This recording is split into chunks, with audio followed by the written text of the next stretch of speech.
everyone fine. ಬೆಳಗಾವಿಯಲ್ಲಿ ಸಚಿವೆ ಲಕ್ಷ್ಮೀ ಹೆಬ್ಬಾಳ್ಕರ್ ಕಣ್ಣೀರು ಹಾಕಿದ್ದಾರೆ.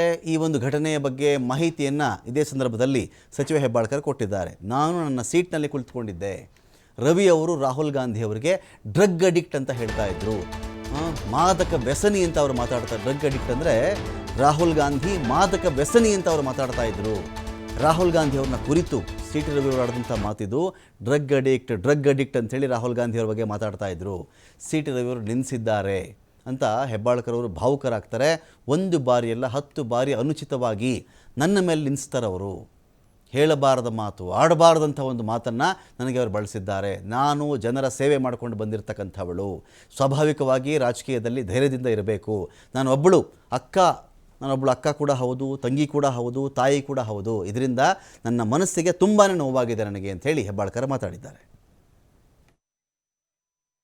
ಸದನದಲ್ಲಿ ಭಾರತದ ಸಂವಿಧಾನ ಶಿಲ್ಪಿ ಡಾಕ್ಟರ್ ಬಾಬಾ ಸಾಹೇಬ್ ಅಂಬೇಡ್ಕರ್ ಅವರ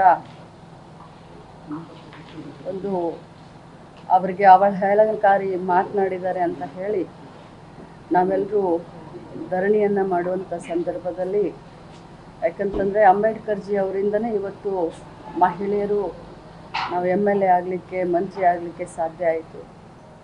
ನಮಗೆಲ್ಲ ಸಂವಿಧಾನದಲ್ಲಿ ಸಮಾನವಾದಂಥ ಹಕ್ಕನ್ನು ಕೊಟ್ಟಂಥವರೇ ಬಾಬಾ ಸಾಹೇಬ್ ಅಂಬೇಡ್ಕರ್ ಅವರು. ಅವರ ಧರಣಿಯ ಸಂದರ್ಭದಲ್ಲಿ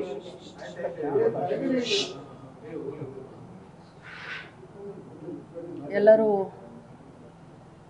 ಧರಣಿ ಮಾಡಿ ಮುಗಿಸಿ ನಾವೆಲ್ಲ ಕೂತ್ಕೊಂಡಿದ್ವಿ. ಸಭೆ ಕೂಡ 10 ನಿಮಿಷ ಮಾನ್ಯ ಸಭಾಪತಿಗಳು ಅಡ್ಜನ್ ಅಂತ ಹೇಳಿ ಅವರು ಒಳಗೆ ತಮ್ಮ ಸಭಾಪತಿ ಕಚೇರಿಗೆ ಹೋದ ತಕ್ಷಣ ನಾನು ನನ್ನ